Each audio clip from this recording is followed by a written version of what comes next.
Hello everybody, and welcome to the Artifacts 2.0 update for the item and equipment tier list. For any new players here, this is an update to the already existing list. To get a rundown of all items, the June update tier list will give you the most context, and then you will need to follow that up with both the Skills 2.0 and Hidden Realm update videos. I know, I apologize for the lengthy method to get the info that you want, and don't worry, for the game's next update, there will be a complete revamp to the list all in the same video. But if you're ever confused about something's effect or rank, you should check out the spreadsheet version. Its link is in the description of this video. The spreadsheet's information will always be up to date over the videos. And yes, it is actually updated for real this time, guys. All right, let's begin here with the already existing items that were changed with the update. The update brought changes to infusion, medkit, stun grenades, gasoline, and the royal capacitor. However, none of them actually move around on the tier list. In the gasoline, stun grenade, and capacitors cases, the changes were more quality of life than actual gameplay changes. The gasoline now hits things a bit more frequently, but again, that doesn't warrant a change in its rank, so it stays at a C. The stun grenade is now affected by proc coefficient. Apparently it wasn't before, but it's still a very nice item to have a couple of stacks of, and its rank remains a C. Adding a 0.3 second delay to the capacitor was solely to make scavengers and your doppelganger via the vengeance artifact less unfair. I've used the capacitor plenty since the change and have not had shots missed due to the delay, so the capacitor stays in S tier.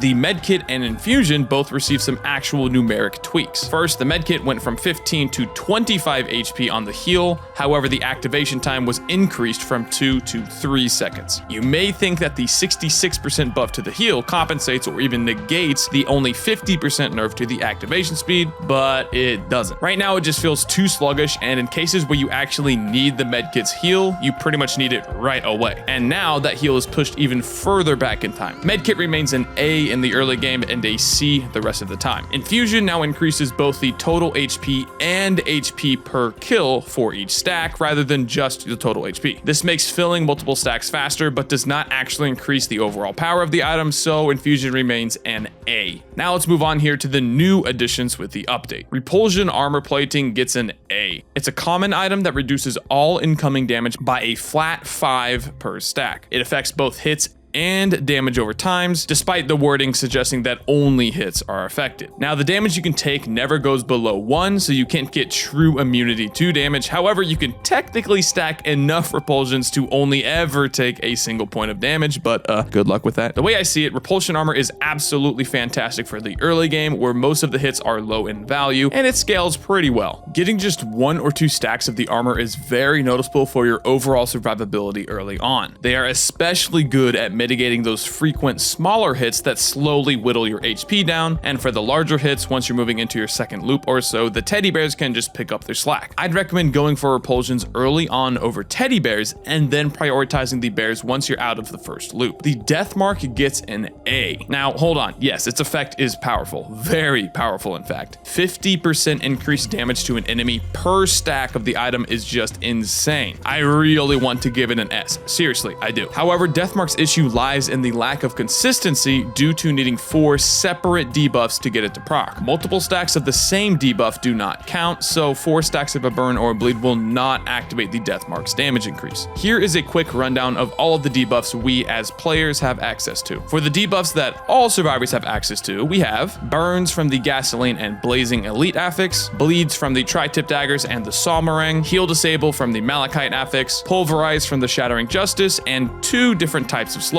60% from the chronobobble, big surprise coming soon, and 80% from the Runald's band and glacial or celestine affix. Now, 2 things to note here. First, you heard me say elite affix quite a bit. What's the best and arguably only real way to get the elite affixes? Aside from a 1 in 2,000 drop rate equipment, by the way. Yep, Wake of Vultures. The fact that Wake of Vultures single-handedly provides access to half of the available debuffs means it just got a whole lot spicier as an item. I'm bumping Vultures rank up from a C to a B. Not anything too drastic because it's still a legendary item after all, meaning you can't rely on getting it consistently, and its effect is not always active. Now, obviously, once you get pretty late into a run, there are elites spawning every which way you can look, but in those situations, you'll probably have enough items to proc the death mark on whatever target you need, regardless of whether or not you actually have any of the elite affixes. In all other normal situations, the Wake of Vultures will occasionally help with the death mark, so all all in all, its rank goes to a B. And the second thing to cover, yeah, you heard me right, the Chrono Bobble. You all should know the by now infamous effect of slowing enemies on hit for 60% for 2 seconds. And well, today is a good day for any bobblers out there. Chrono Bobble is going from a D to a C for the sole reason that it is literally the most consistent debuff in the game. The Pulverize from Shattering Justice is also a guaranteed proc, but it comes from a red item. Chrono Bobble? The almighty bobble, you ask? Only a mere green. In all seriousness though, getting one and just one Chrono Bobble is actually a welcome sight in runs now, due to the synergy with Deathmark, but the actual effect of the bobble is still garbage. By the way, did you almost forget that we were originally talking about Deathmark? Yeah, me too. To continue with the debuffs that proc the Deathmark, we have the survivor-specific ones with both of Akrit's passives, the Blight and Poison, Rex's passive, Weaken, and his root from the special, and finally Huntress's slow from her arrow ring. If you are playing one of these survivors, be aware of their specific synergy with proccing the Deathmark. To recap the item, its effect is extremely strong, but outside of long runs, it's also pretty hard to proc it. Therefore, I'm giving it an A. Squid Polyp gets a D. As cute as the little squiddies are, they're next to useless when their actual effect comes into question. Think of them as sentry turrets that spawn whenever you interact with anything, a barrel, a chest, multi-shop shrine, the teleporter, etc. Now, their 30-second duration is not actually measured in time, but rather their HP, similar to your happiest mask ghosts. If you can heal your polyps, they will stay alive for as long as possible, but their lackluster damage and poor scaling, they only get an increase to attack speed per stack, not additional turrets or more damage per shot, means that investing in these green items is just a waste of time. Grab some ATGs, ukuleles, will-o'-the-wisps, honestly any other green item really, instead of the squid turrets. The Interstellar Desk Plant is a new legendary item and holy moly, it gets a D. Where to even begin with this thing? It's literally just a slightly stronger fungus that spawns 5 seconds after killing an enemy. Like, huh? How was this a red item? Like Big Troll by Hopu? Probably, honestly. I could understand it being a red if you walk over the plant and then receive the heal for the entire duration, regardless of where you move to, but nope, you have to stay inside of its tiny radius to get any heal. On top of that, the heal is only 5% of your HP per second. You let me know how long you can stand still for in a run without a single enemy immediately booking it straight towards you. In its current state, just 2 fungus outscale the desk plant. 2 stacks of a common item. A very bad common item on top of that. Yeah.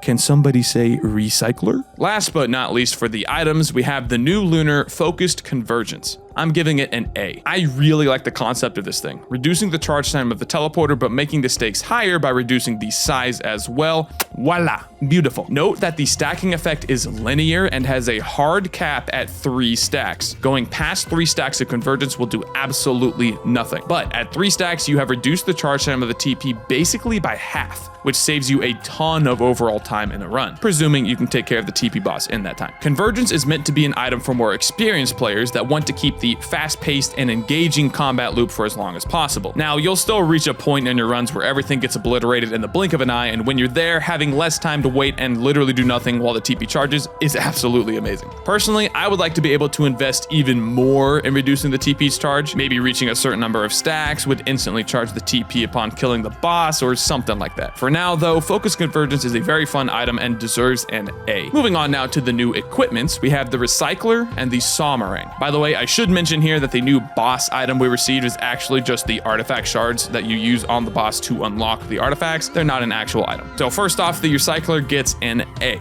Its effect is upon receiving any item or equipment, while that item or equipment is still on the ground, you can re-roll it once to receive a random item or equipment of the same tier. Currently, you can re-roll into the exact same item, but this is a known bug and will be patched out soon. So if you have a monster tooth sitting on the ground, you can hover over it and recycle it into any other white item. But that's not why the Recycler gets an A. It's because of green and, more importantly, red items. Being able to re-roll an undesirable red into a potentially excellent one is a very powerful effect. Is it worth losing out on taking a damage equipment? Not always, no. That's why it only gets an A and not an S. If you're tired of getting head stompers and desk plants as your reds, try taking a Recycler and watch those bad boys turn into clovers upon clovers upon clovers. Actual number of clovers varies per player. Please consult your local RNG for more information. Finally, the Sawmorang gets a C. Early on, being able to shotgun Elder Lemurians, Imp Overlords, and Stone titans is very fun. However, the damage both from the direct hits and the bleed scales poorly, and you are much better off with a disposable missile launcher, cube, Prayon, or capacitor. If you want AoE, just take a cube or a Prayon. If you want single target, just take missiles or capacitor. Somerang is okay at fulfilling both, but again, you're better off taking something that excels at one of the two, either AoE or single target, rather than trying to do both at an average level. And that does it with the artifacts update to the item and equipment tier list. Remember, there is a spreadsheet version. The link is in the description. Do you have differing thoughts? Is Interstellar Desk Plant actually the best item in the game now? Let me know what you think by leaving a like or dislike on the video, as well as a comment below. You can check out my stream over at twitch.tv/Woolie Gaming, and also consider joining our Discord server. Thank you for watching, and be on the lookout for my best loadouts video and Survivor tier list. Both are coming pretty soon.